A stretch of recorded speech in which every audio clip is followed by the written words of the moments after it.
Welcome to Co-op Guild. This is Steve. I'm here with a buyer's guide for Uprising Curse of the Last Empire.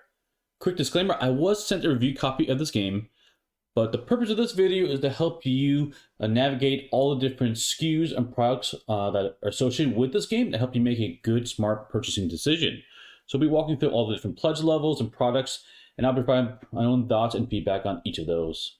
So of course there's lots of different products in this one. That's kind of why I want to put this together, help you navigate it all. But we'll go through each of the pledge levels and talk about them individually. So the first one to talk about is obviously the core box. This is required purchase out of all the stuff. We'll talk about the add-ons very quickly. But yeah, if you buy this game, it's going to come with 4 different factions. It will also come with Aether and the Advanced Druids. Now, in the past, when playing this game, that was a must-buy, in my opinion, to buy what was considered the Titans expansion.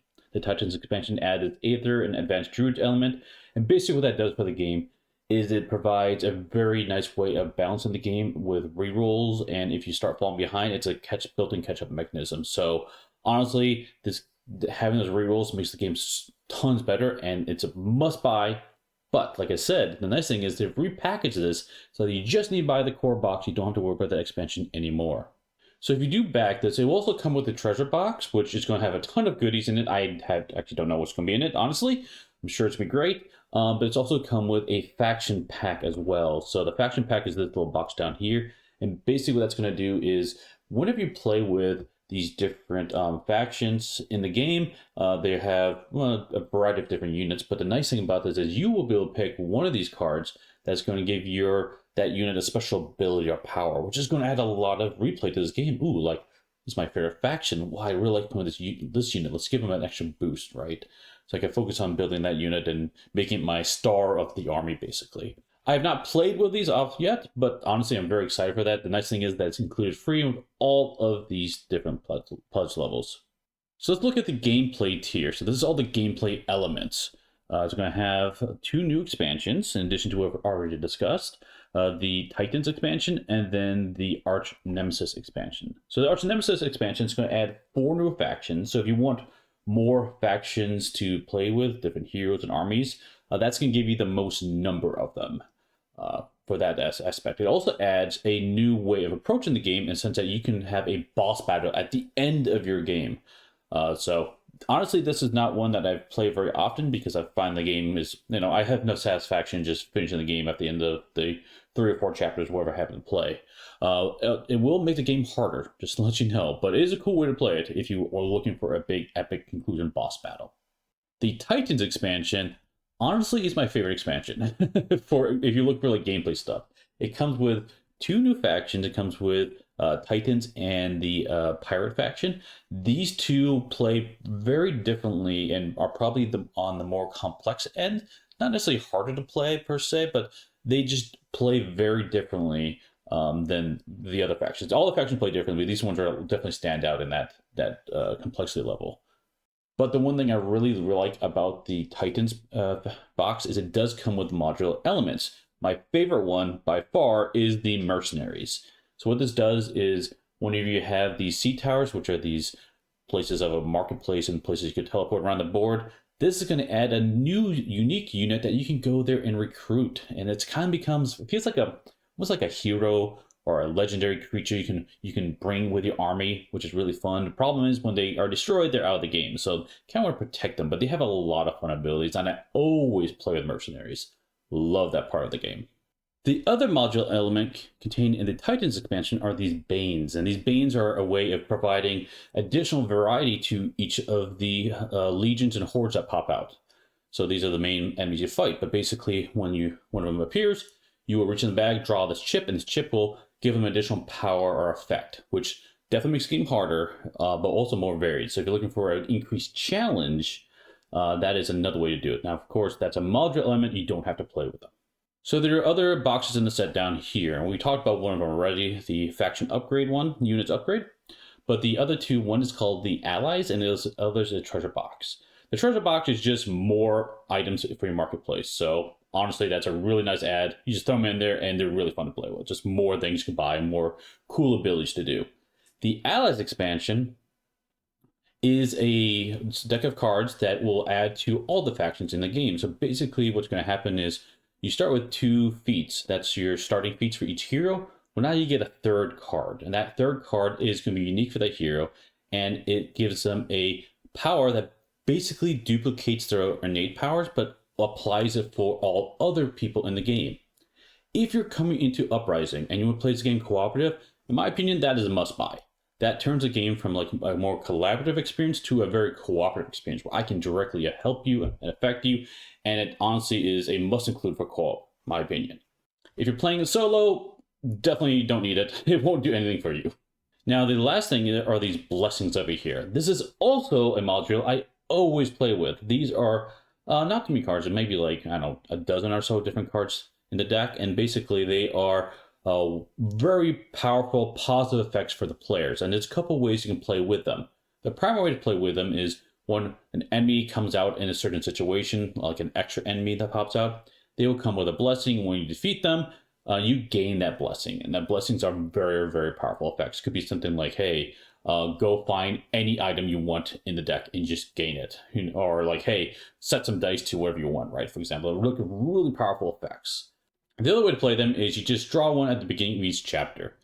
Either way you play with them, I really like that ability because it adds some really powerful once per game effects, but it also makes the game a little bit easier because this game is a difficult one. So let's talk about all the extra stuff you can get for the game. Let's start off with the deluxe component set, which is this box right here. So this is going to take all those cardboard tokens and turn them into really nice wood pieces and even like some metal gold pieces. For example, the wood pieces are all for the different resources, which are excellent quality, really, really nice. And the action tokens become these really nice gold coins that are great, like fantastic quality components. So if you want bling, easy start right there, for sure. The other component upgrade are the miniatures for the curses themselves, the little tentacles that pop up on the board. These are really, really nice, and they come painted, which I was really surprised with, because I'm not a painter, so I was surprised when they came in with that quality. They are approximately the same size as the standees themselves. They are just, a 3D miniature. Honestly, this is probably one of the last things I would get.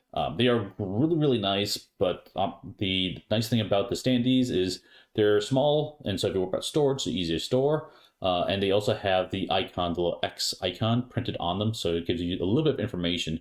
There's no X. The X what I'm talking about is that it's a reminder saying that you can't build havens in that spot. That's not on the miniature. Not a big deal at all, honestly. I still play with the miniatures. I still like them a lot, but this would be the last thing I would buy. There's, of course, the dice tray, which is, you've probably seen these in other games where it's a snap fit dice tray. It's nice. Nothing that you haven't seen in other games with a similar type component. And now let's talk about the faction tray. So this was a big surprise for me. I was really surprised at how much I loved this product. So what it is, it's a big plastic tray, and it has space for your faction board, your hero. It has a slot for all your feat cards to be face up, to be stood up. And it has space for all your resources, action tokens, all that stuff. It obviously doesn't add any gameplay to it, but man, it makes it so it's so easy to run a faction, and actually saves on space because, like I said, those feat cards are in these slots. So honestly, it has a big benefit there, especially if you have a smaller table. This will actually help with that for sure. If I was going to go for deluxe components, that's probably the first thing I'd buy, honestly, because I find I use it all the time. Now, I will say there is a solo version of this, which honestly, if you're playing it solo, that would also fall on the same height. So like if you're looking for co-op play, go for the faction trays. If you're looking for solo, go for the solo faction tray. If you're going to play a little bit of both, you could probably get by with just the faction trays, but honestly, the solo one is probably going to be equally as nice. I haven't experienced it, but I'm very much looking forward to it. Now, of course, the big thing we haven't talked about is the storage box. This thing looks absolutely beautiful.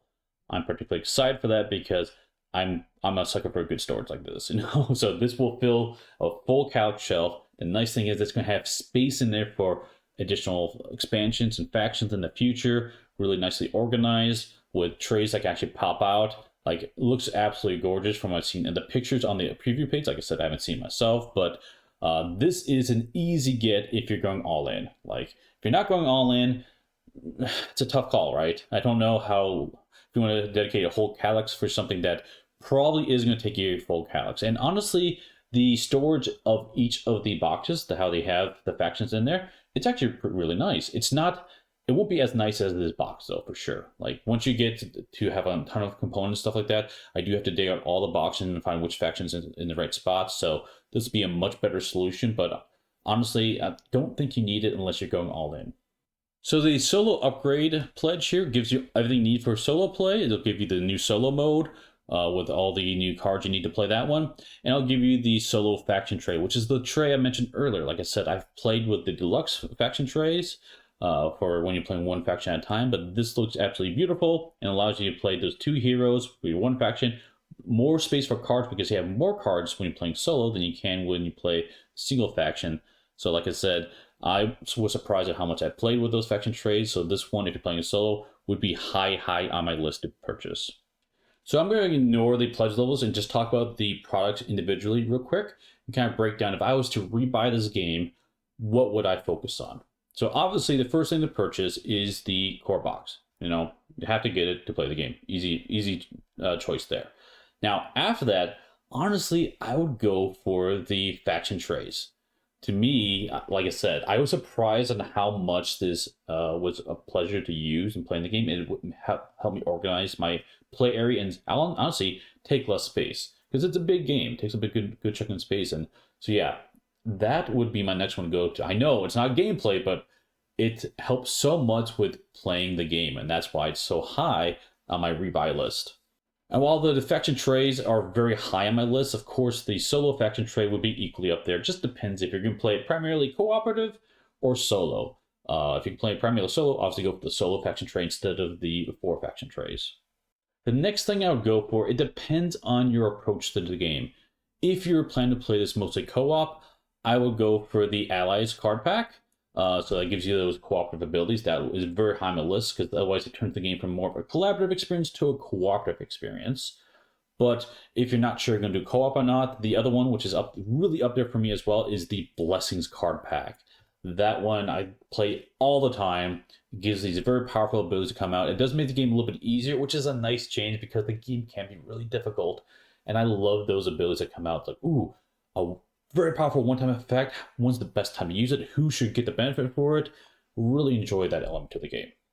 The next things I would focus on are the Armory card pack, and then I'm making an assumption here, but the Unit card pack as well, because I feel like that's going to add a lot of variety to your games while adding more content, right? It's a very small set of cards, so it's not take up a lot of space. You can easily throw it in with a box. I think that's probably the next way I would go from that standpoint. And now after this, I would start looking at the expansions. Now for me, I would go for the Titans expansion first. It only has 2 factions as opposed to the 4 and the Arch Nemesis, but the fact that it comes with mercenaries is a big selling point for me. I always play with the mercenaries. Love it. And the factions themselves are actually really fun to play. Now, we'll make a quick disclaimer. At the time of recording this video, one of the factions, the Titans faction, doesn't work solo. There might be a way in the future to make it work solo, but the reason why it doesn't work solo is because the board is smaller and the Titans, they basically like consume the world. They eat hexes off the board, and that's how they get really strong. And with less hexes on the board, they can't get as strong, so it's not as good for a solo experience. So if you're playing primarily solo, as much as I like the mercenaries, I might avoid that because you're only getting one new faction. But like I said, the mercenaries are awesome. I love playing with them every single time. And of course, after that, the Arch Nemesis expansion, which has the 4 factions and the boss battles at the end.